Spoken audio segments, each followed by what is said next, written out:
seus maiores sonhos a ninguém. Não mostre sua ferida para quem não tem remédio pra curá-la e forças para te erguer.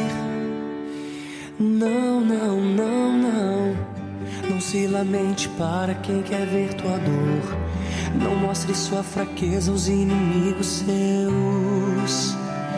Mostre só pra Deus.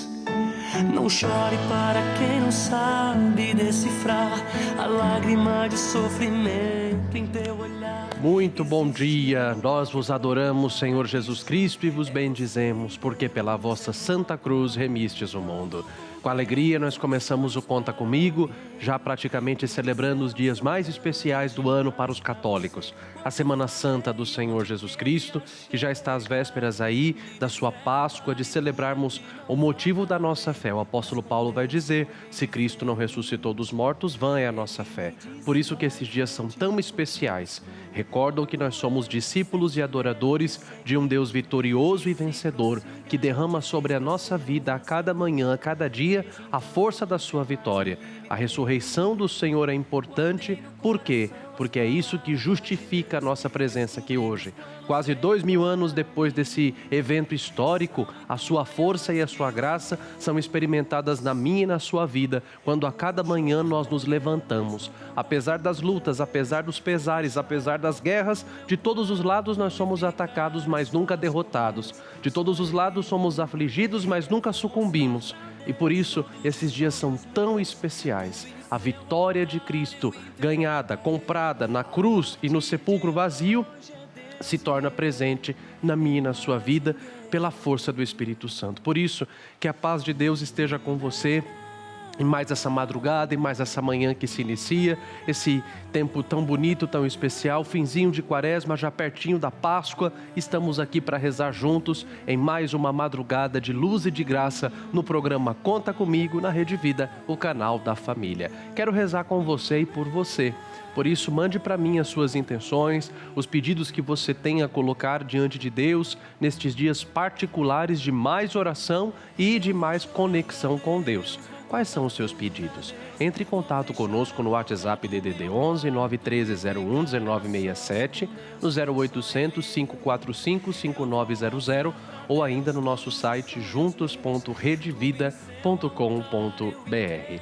E nada melhor do que experimentar o poder da força e da vitória de Jesus do que sendo obedientes à sua palavra. Quando nós lemos a palavra cheios do Espírito Santo, cada vírgula, cada linha, cada letra que está colocada na palavra de Deus traz esse poder do Senhor para nós. Quando você ouve a palavra de Deus com fé, é a voz de Jesus que pelo poder do Espírito Santo entra na sua vida, entra na sua história.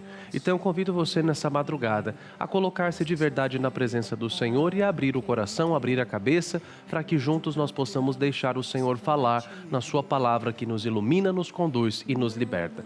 Pegue a Bíblia, a liturgia diária, o materialzinho aí de anotação e vamos juntos ouvir a palavra do Senhor nessa madrugada que está começando. Venha comigo. Mostre só pra Deus. Não chore para quem não sabe decifrar a lágrima de sofrimento em teu olhar. Existe um lugar que é próprio para isso. É você e Deus, é no altar. Quando contei os meus sonhos para alguém. Nós continuamos a leitura do Evangelho segundo São João, hoje capítulo 10, versículos de 31 a 42. O evangelista João que nos é presenteado para a leitura, especialmente destes dias mais importantes do ano. Um processo cada vez mais exigente, cada vez mais cheio de complicações entre Jesus e os fariseus. E nós sabemos onde é que isso vai dar. Na condenação de Jesus à morte por blasfêmia. Porque sendo ele um homem, segundo o pensamento dos judeus, se faz Deus e se faz filho de Deus. Ouçamos. De novo os judeus apanharam pedras para apedrejá-lo. Jesus, porém, lhes disse: Eu vos mostrei muitas obras boas da parte do Pai. Por qual delas me quereis apedrejar? Os judeus responderam: Não queremos apedrejar-te por uma boa obra, mas por causa da blasfêmia, pois tu, sendo apenas homem, te fazes Deus. Jesus respondeu: Acaso não está escrito na vossa lei, eu disse e vós sois deuses? Se a Escritura, que não pode ser anulada, chama deuses àqueles a quem foi dirigida a palavra de Deus, por que então acusais de blasfêmia aquele que o Pai consagrou e enviou ao mundo, só porque eu disse, eu sou filho de Deus? Se não faço as obras do meu Pai, não creiais em mim. Mas se eu as faço, mesmo que não queirais crer em mim, crede nas minhas obras, para que saibais e reconheçais que o Pai está em mim e eu no Pai. Mais uma vez, procuravam prendê-lo, mas ele escapou de suas mãos. Jesus se retirou de novo para o outro lado do Jordão, para o lugar onde João esteve anteriormente batizando, e lá permaneceu. Muitos foram até ele e diziam: João não fez nenhum sinal, mas tudo o que ele falou a respeito deste homem era verdade. E muitos ali passaram a crer nele. Palavra da salvação, glória a vós, Senhor. Que as palavras do Santo Evangelho perdoem os nossos pecados e nos conduzam à vida eterna. Amém. Pois bem, como o padre disse antes de começarmos a leitura e a meditação do Santo Evangelho, hoje é explicitado o motivo real da condenação do Senhor Jesus à morte na Sexta-feira Santa. Os judeus condenam Jesus à morte por blasfêmia, porque ele diz ser Deus e ser filho de Deus. Essa razão ficou explicitada quando eles gritam, logo no começo. Nós não queremos te apedrejar por causa das coisas boas que você fez, mas por causa da blasfêmia. Porque você, sendo apenas um homem, você se faz Deus. E aí vai Jesus dizer e responder para cada um deles. Se a Escritura, que não pode ser anulada, chama deuses àqueles a quem foi dirigida a palavra de Deus, por que então acusais de blasfêmia aquele que o Pai consagrou e enviou ao mundo, só porque disse, eu sou filho de Deus? Se eu não faço as obras do meu Pai, não creiais em mim, mas se eu as faço, mesmo que não queirais crer em mim, credes nas minhas obras. Quais são as obras de Jesus? As próprias obras do Senhor Jesus já mostram quem Ele é. Ele perdoa pecados, Ele ressuscita mortos, Ele cura a visão a cegos, Ele levanta paralíticos, Ele expulsa demônios daqueles que estavam há anos se sacudindo debaixo do poder das trevas e do poder do inimigo. Todas as obras feitas por Jesus demonstram quem Ele é. E Ele criou um discipulado, criou 12 homens que vão prolongar no tempo e na história a sua presença salvadora. Os fariseus, os judeus, os sumos sacerdotes e os doutores da lei tramam um processo para condenar Jesus por blasfêmia. Nós vamos ver no que isso vai dar. Caifás vai dizer, reunido diante do Sinédrio, vocês não entenderam ainda a Escritura que fala que é melhor que um só morra pelo povo? Eles acusam Jesus de blasfêmia, mas quando chegam na Gábata de Pôncio Pilatos, na Sexta-feira Santa de manhã, vão querer que os romanos o condenem à morte por um motivo político, alegando que Jesus quer se fazer rei de Israel, e todo aquele que quer se fazer rei não era amigo de César. A inveja faz com que o processo seja manipulado e, por inveja, entregam Jesus aos romanos. Se eles chegassem nos romanos só dizendo que Jesus estava cometendo blasfêmia, isso não teria dado em nada. A questão é que eles chegam até os romanos alegando que Jesus, muito mais do que ser um blasfemo, era também, além disso, um agitador do povo. Ele era da Galileia, ele era de Nazaré, e toda a grande rebeldia contra o Império Romano sempre veio da região da Galileia. Logo, quando Jesus entra em Jerusalém no domingo de Ramos, aclamado como um galileu que vinha fazendo milagres e que havia se proclamado rei, todo o povo de Israel automaticamente já pensou que ele seria um Messias que viria para derrubar os romanos na força da espada, na força da guerra, na força da luta. Mas o Filho de Deus, para poder reinar no coração do ser humano, ele não derruba ninguém com a espada. Para expulsar Satanás que se sentou no coração do ser humano lá no paraíso, o Filho de Deus tem que se sentar no trono humilde da cruz. E ele não entra em Jerusalém com as glórias de um rei. Ele entra manso, como vai dizer a profecia de Zacarias. Alegra-te, Jerusalém, o teu rei vem a ti. Ele vem manso, sentado num potro, num jumentinho, num filho de jumenta. Jesus vem, de certa forma, para frustrar às concepções daquelas pessoas. E aqui eu quero que você entenda, para a gente poder começar a Semana Santa, não é possível começar a Semana Santa sem entender essa dicotomia que existe. No domingo de Ramos você tem uma multidão que está com os ramos nas mãos, gritando a Jesus, Hosana ao filho de Davi, bendito que vem em nome do Senhor, Rei de Israel, Hosana nas alturas. Dias depois, esses ramos se secam, e as mesmas vozes que gritavam, bem-vindo, Hosana, são as vozes que, na Sexta-feira Santa de manhã, vão gritar pedindo a crucificação do Senhor. O que causa essa mudança? O que causa essa dicotomia? O que causa essa confusão? Por que uma hora aclamam a Jesus, depois vão querer matá-lo? Por que uma hora reconhecem em Jesus o Messias e depois vão querer matá-lo? Vejam, porque Jesus frustra. Papa Francisco dizia, nosso Deus é um Deus que reina servindo. O nosso Deus é um Deus que reina e que ganha perdendo aos olhos do mundo. Jesus fez tantas obras boas e, na verdade, o que disseram dele? Que ele era um blasfemo. Em outra passagem do Evangelho, diziam até que é por causa de Satanás, o príncipe dos demônios, que ele conseguia expulsar os demônios. Muitas vezes, nós também temos a tendência de expulsar Deus da nossa vida, especialmente quando Ele nos frustra, quando o Senhor não corresponde às nossas expectativas. Olhemos hoje para esse Evangelho e perguntemos no finzinho dessa Quaresma e nessa Semana Santa que se inicia. Diante da presença de Cristo na nossa vida, nós também temos tido o coração duro, o coração gelado, o coração frio e egoísta para não reconhecer as suas boas obras? Diante da presença de Jesus, nós também temos tido o coração gelado como o coração dos fariseus, sem deixar que as suas boas obras convençam-nos do quanto Ele nos ama. Tem muitos cristãos que vivem como se não fossem. Tem muitos cristãos que vivem na maneira do IBGE. Inclusive, essa época do ano é a época que as igrejas mais enchem, né? Por que a igreja enche tanto no domingo de Ramos e na Sexta-feira Santa? Porque a pessoa, o católico de IBGE, ele vai até a missa para ter a certeza de que Jesus está morto e muito bem enterrado. Porque a partir do momento em que Jesus é Deus, a partir do momento em que eu tenho que confessar que Ele é o meu Deus, a minha vida tem que mudar. Por isso que é mais fácil para mim celebrar um Deus que é morto e que eu enterrei Ele na Sexta-feira Santa, do que celebrar um Jesus ressuscitado que, sendo vivo, vitorioso e vencedor, muda a minha vida. Porque Ele está vivo, eu mudo a minha maneira de pensar, de ser, de julgar, de tratar os outros. Eu falava no começo do programa que se Cristo não ressuscitou dos mortos, vã é a nossa fé. A partir do momento em que eu confesso Cristo ressuscitado e sei que Ele está vivo, aquilo que Ele pregou e o poder dEle chegam à vida daqueles que se abrem a Ele. As igrejas enchem na Sexta-feira Santa porque é muito fácil você celebrar um Deus que está morto. E se Ele está morto, a maneira medíocre e hipócrita como eu vivo, como você vive, né? Não precisa mudar, de jeito nenhum.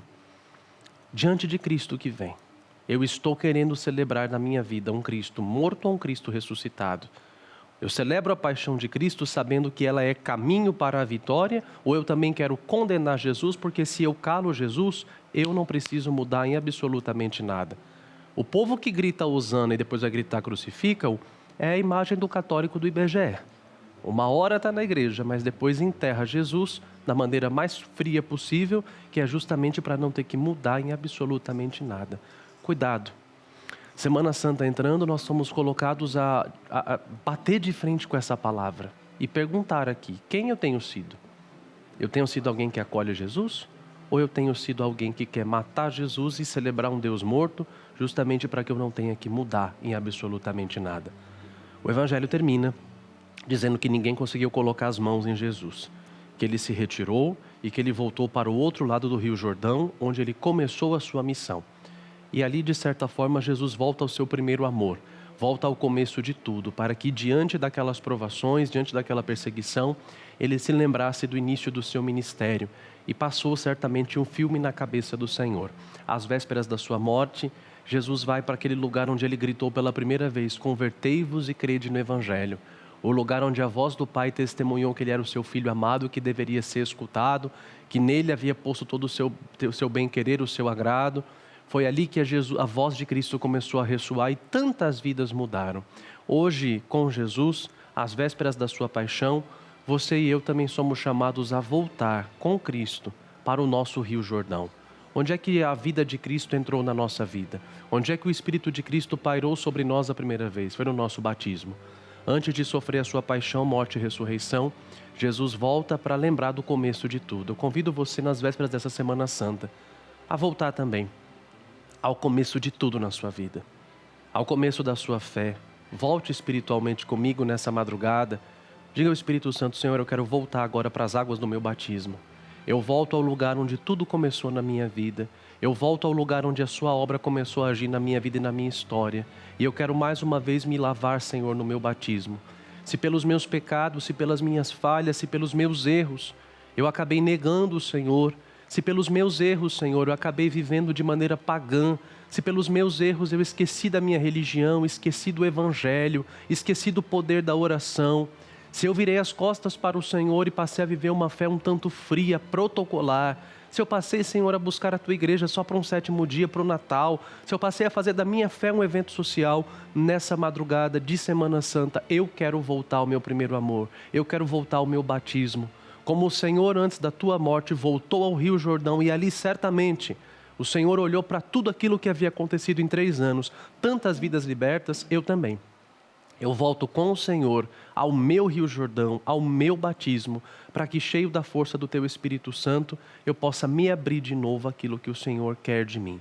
Diante de Jesus, não sejamos como os judeus que recusaram e quiseram matá-lo. Diante de Jesus, sejamos como todas as pessoas que ao longo dos 3 anos do seu ministério aceitaram-no e mudaram de vida. Boa Semana Santa para você. Volte ao seu batismo hoje e renove a sua fé. Assim seja. E relembrar como o Senhor me resgatou. Os meus dias não são mais os mesmos, me perdi de ti. Vem me encontrar. Seu amor jamais se acabará. O Senhor não se cansa de me amar. Eu sempre aprendi que Deus é amor. E meditando na crucificação de Jesus, fiquei pensando em toda a dor e sofrimento que ele passou. Então me deparei com uma dúvida: por que Jesus precisou morrer na cruz? A resposta começa no pecado, quando a humanidade se afastou de Deus. Começando com Adão e Eva no livro do Gênesis, rompeu-se uma amizade.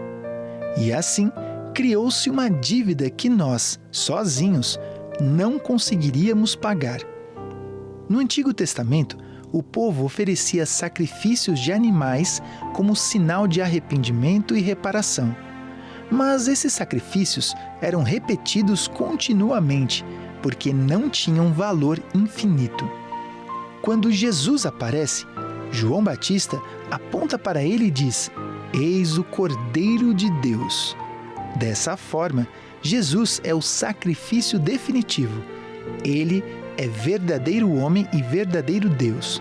Como homem, ele pode representar toda a humanidade. Como Deus, o que ele oferece tem valor infinito. Existe também um aspecto importante. Na Bíblia, as alianças eram seladas com sangue, representando o mais alto nível de lealdade. Quando Jesus entrega sua vida da forma mais humilhante e dolorosa que havia na época, ele inaugura uma nova e definitiva aliança entre Deus e a humanidade. A cruz é o momento em que essa nova relação é estabelecida. Como ele mesmo disse para os seus discípulos na última ceia, instituindo a Eucaristia: "Isto é o meu sangue, o sangue da nova aliança." Isso não significa que Deus exige sofrimento. Trata-se de um Deus que leva a sério a justiça e, ao mesmo tempo, leva a sério o amor. Jesus precisou morrer porque o pecado era real, a ruptura com Deus era real e era necessário um ato real e concreto de amor e obediência extremas para restaurar a humanidade e entregar a própria vida, aquilo que temos de mais valioso, foi o maior ato de amor que Jesus poderia fazer por nós.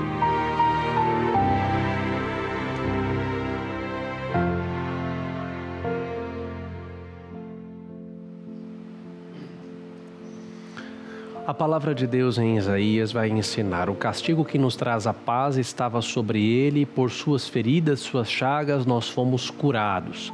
Por sua vez, a carta de São Paulo aos Filipenses vai dizer: embora fosse de divina condição, Cristo Jesus não fez do seu ser igual a Deus uma usurpação, mas humilhou-se e esvaziou-se de si mesmo, humilhando-se e fazendo-se obediente até a morte e morte de cruz.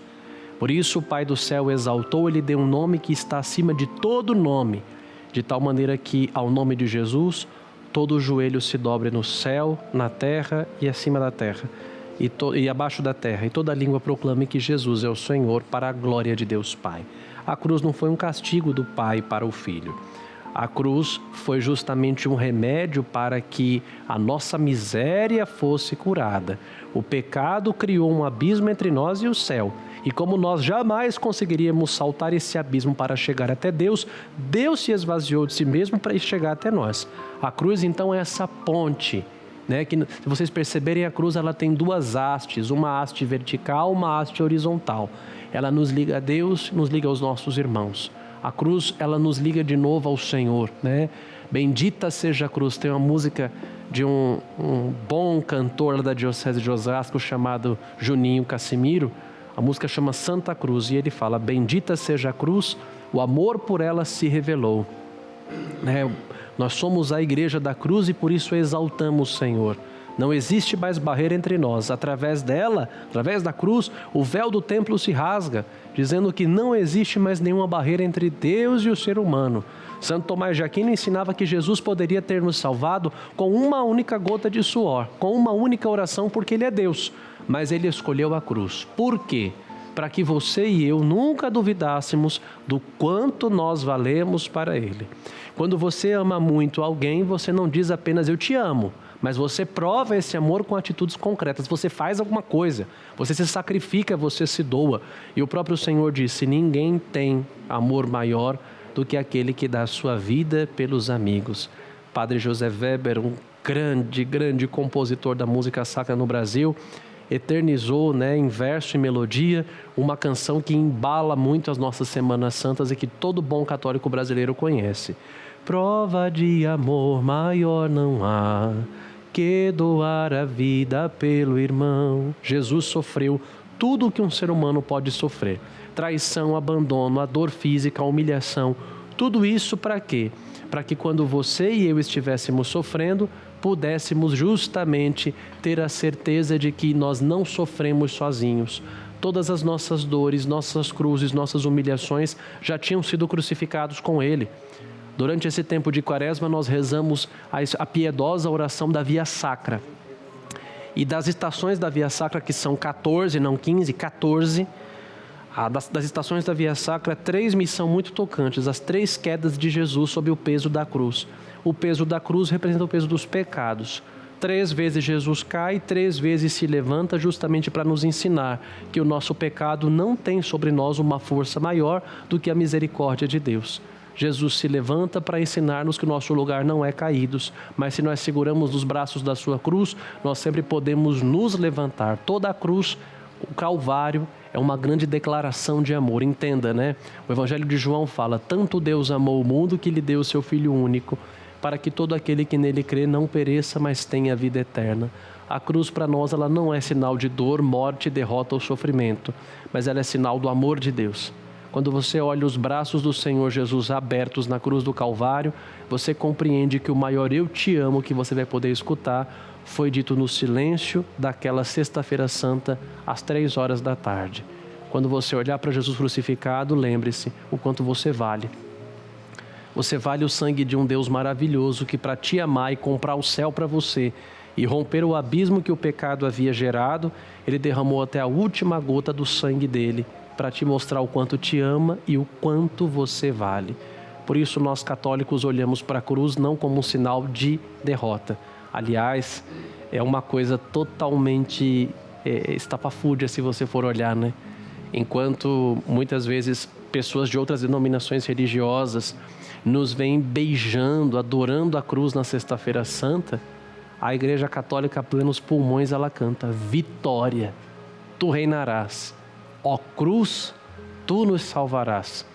Brilhando sobre o mundo que vive sem tua luz, tu és um sol fecundo de amor e de paz, ó cruz.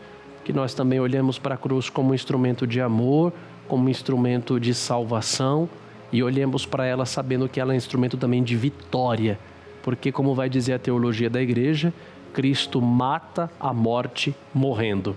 Através do seu sacrifício na cruz, uma nova e eterna aliança é selada entre Deus e os homens, de tal modo que pelo sangue dele, não pelo sangue dos animais, o céu se abre para nós e a nossa dívida foi paga, totalmente paga. Foi ele quem pagou do outro a culpa quando por nós a morte se entregou, marcando nossas portas, nossas almas, com seu divino sangue nos salvou. Assim canta o precônio pascal, o Exultet, na missa da vigília pascal.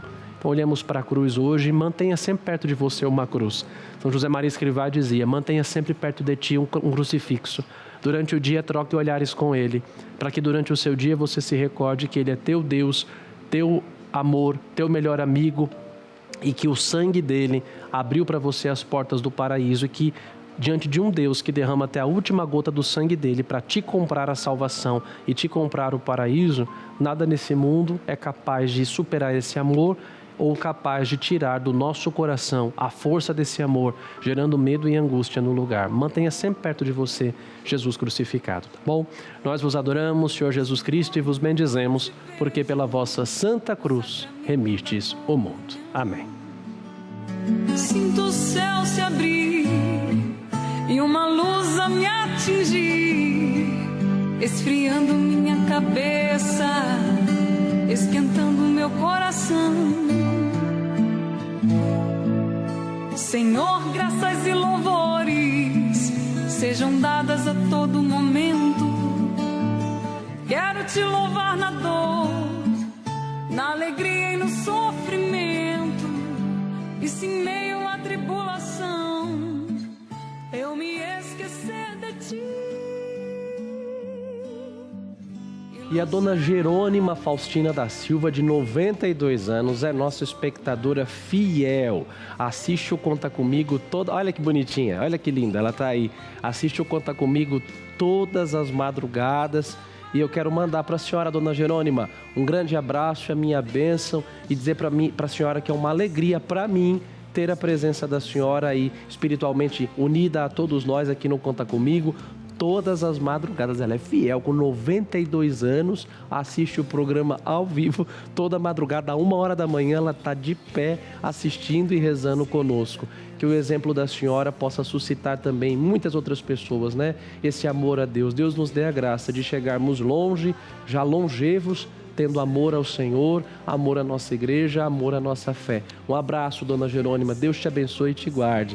E você que, como a dona Jerônima está me acompanhando, mande também para mim o seu pedido, a sua intenção, a sua mensagem, mande para mim a sua fala, fale comigo, peça oração através dos nossos canais, o DDD 11 91301 1967, o WhatsApp, ou também o 0800 545 5900. Torne-se também um benfeitor. Eu lembro a você que o nosso programa, o Conta Comigo, é um instrumento de evangelização, de anúncio da palavra de Deus, de anúncio da nossa doutrina católica, um mensageiro de consolação e de paz todas as madrugadas, mas ele fica no ar graças à colaboração de tanta gente boa que, como benfeitores e benfeitoras, ajudam com que o programa continue sendo um grande instrumento aí nas mãos de Deus. E você é convidado a tornar-se um benfeitor do programa Conta Comigo. Tornando-se um benfeitor, você receberá na sua casa essa cartinha mensal, que vai sempre com uma linda oração devocional de cada mês e uma mensagem carinhosa de Dom Fernando Figueiredo e do nosso querido Dalcides. Junto a essa carta vai também o boleto do benfeitor, com a taxa ali de R$11 e alguns centavos, que é a taxa para você se tornar um benfeitor fiel. Mas também, você também pode colaborar espontaneamente com o QR Code que está aí. Se você puder tornar-se um benfeitor de maneira fiel, faça isso, receba na sua casa mensalmente a nossa carta e vá colaborando aí com o nosso programa. Para quem quiser colaborar com o QR Code, basta abrir a câmera do celular no aplicativo do banco. Vai aparecer a sigla do Embraco, Instituto Brasileiro de Comunicação Cristã. Você digita o valor espontâneo da sua doação e aí você já consegue colaborar de forma bem rápida, prática e segura. Se você ainda não é benfeitor, entre em contato com a gente e faça o seu cadastro no 0800 545 5900. Nossa equipe maravilhosa e carinhosa está prontinha para te ajudar. Por falar nisso, quero agora então rezar por todas as pessoas que têm acompanhado, por todas as pessoas que têm mandado também as suas orações, suas intenções, por você que está nos acompanhando pelo YouTube, pela televisão, que vai acompanhar ao longo do dia, enfim, cada prece, cada pessoa, cada alma e cada pedido, trago agora para os pés de Nossa Senhora de Guadalupe. Quero agora então rezar pela Maria de Fátima Silva Barros, de Campina Grande, Paraíba, e pela Thaís Aparecida Franco, de Tambaú, aqui em São Paulo, terra do Padre Donizete. Pedem pela saúde. E são 3 intenções também pelas famílias. A Maria da Cruz, de Santa Catarina, o Aledir Sodré da Silva, de Maricá, Rio de Janeiro, e a Zenaide Medeiros de Oliveira, de São José do Cerrito, Santa Catarina. Essas pessoas, esses nomes e também todos vocês, queremos agora colocar debaixo de quem? Dos olhos da Virgem de Guadalupe. Lembrem-se do programa que eu fiz dia 12 de dezembro, né? Falando que nos olhos da Nossa Senhora de Guadalupe, dessa imagem milagrosa, estão gravadas todas as pessoas que viram a cena da aparição. São Juan Diego, Dom Frei Juan de Zumárraga, que era o primeiro bispo da Cidade do México, as pessoas que presenciaram a cena da tilma sendo revelada, as rosas caindo e Nossa Senhora gravada, estão dentro dos olhos dela, porque com essa mensagem Nossa Senhora quis nos transmitir o quê? Nada passa despercebido dos olhos da mãe. Por isso, colocamos tudo isso agora debaixo dos olhos da Virgem de Guadalupe, porque se está debaixo dos olhos da mãe, nada pode nos entristecer, né? Como reza a jaculatória, nada me entristeça, nada me preocupe, se estou no teu olhar, doce mãe de Guadalupe. Ave Maria, cheia de graça, o Senhor esteja convosco. Bendita sois vós entre as mulheres e bendito é o fruto do vosso ventre, Jesus. Santa Maria, Mãe de Deus, rogai por nós, pecadores, agora e na hora de nossa morte. Amém. Ave Maria, cheia de graça, o Senhor é convosco. Bendita sois vós entre as mulheres e bendito é o fruto do vosso ventre, Jesus. Santa Maria, Mãe de Deus, rogai por nós, pecadores, agora e na hora de nossa morte. Amém. Ave Maria, cheia de graça, o Senhor é convosco. Bendita sois vós entre as mulheres e bendito é o fruto do vosso ventre, Jesus. Santa Maria, Mãe de Deus, rogai por nós, pecadores, agora e na hora de nossa morte. Amém. Ave Maria, cheia de graça, o Senhor é convosco. Bendita sois vós entre as mulheres e bendito é o fruto do vosso ventre, Jesus. Santa Maria, Mãe de Deus, rogai por nós, pecadores, agora e na hora de nossa morte. Amém. Ave Maria, cheia de graça, o Senhor é convosco. Bendita sois vós entre as mulheres e bendito é o fruto do vosso ventre, Jesus. Santa Maria, Mãe de Deus, rogai por nós, pecadores, agora e na hora de nossa morte. Amém. Ave Maria, cheia de graça, o Senhor é convosco. Bendita sois vós entre as mulheres e bendito é o fruto do vosso ventre, Jesus. Santa Maria, Mãe de Deus, rogai por nós, pecadores, agora e na hora de nossa morte. Amém. Ave Maria, cheia de graça, o Senhor é convosco. Bendita sois vós entre as mulheres e bendito é o fruto do vosso ventre, Jesus. Santa Maria, Mãe de Deus, rogai por nós, pecadores, agora e na hora de nossa morte. Amém. Ave Maria, cheia de graça, o Senhor é convosco. Bendita sois vós entre as mulheres e bendito é o fruto do vosso ventre, Jesus. Santa Maria, Mãe de Deus, rogai por nós, pecadores, agora e na hora de nossa morte. Amém. Ave Maria, cheia de graça, o Senhor é convosco. Bendita sois vós entre as mulheres e bendito é o fruto do vosso ventre, Jesus. Santa Maria, Mãe de Deus, rogai por nós, pecadores, agora e na hora de nossa morte. Amém. Ave Maria, cheia de graça, o Senhor é convosco. Bendita sois vós entre as mulheres e bendito é o fruto do vosso ventre, Jesus. Santa Maria, Mãe de Deus, rogai por nós, pecadores, agora e na hora de nossa morte. Amém. Glória ao Pai, e ao Filho e ao Espírito Santo, como era no princípio, agora e sempre. Amém. Maria concebida sem pecado, rogai por nós que recorremos a vós. Ó meu Jesus, perdoai-nos, livrai-nos do fogo do inferno, levai as almas todas para o céu e socorrei principalmente as que mais precisarem. Nada me entristeça, nada me preocupe, se estou no teu olhar, doce Mãe de Guadalupe. Amém. Doce Mãe de Guadalupe, ave, ave mensageira, vinda do céu, tu ensinas o caminho e a verdade que liberta. Ao teu coração trazemos nossa angústia, nossa... Rezemos juntos a nossa oração, a oração Contigo Vou, Virgem Pura. Se você ainda não tem, manda o seu WhatsApp aqui para a Rede Vida e a nossa equipe vai enviar para você. Rezemos juntos. Contigo vou, Virgem pura, e em teu poder vou confiado, pois sendo por ti amparado, minha alma estará segura. Doce Mãe, não me deixes, teu olhar de mim não apartes, venha comigo a todas as partes e sozinho nunca me deixes. E já que me proteges tanto como verdadeira mãe, faz com que me abençoe o Pai, e o Filho e o Espírito Santo. Amém. Até amanhã, com a graça de Deus. Te espero a 1h da manhã, logo após o Conta Comigo com o Dalcides. Que você e a sua família tenham um dia abençoadíssimo na presença do Senhor. Que a graça e a consolação do Espírito Santo estejam com você. E seja qual for a sua paralisia, sua prostração, Jesus te levante pela força da sua palavra, pela força do seu evangelho. Um grande abraço e com você eu deixo a minha bênção. O Senhor esteja convosco, Ele está no meio de nós. Deus vos abençoe e vos guarde. Ele vos mostre a sua face e se compadeça de vós. Volva para vós o seu olhar e vos dê a sua paz. E a bênção de Deus Todo-Poderoso, Pai, Filho e Espírito Santo, desça sobre vós e permaneça para sempre. Amém. Um excelente e abençoado dia. Até amanhã, com a graça de Deus. Tchau, tchau.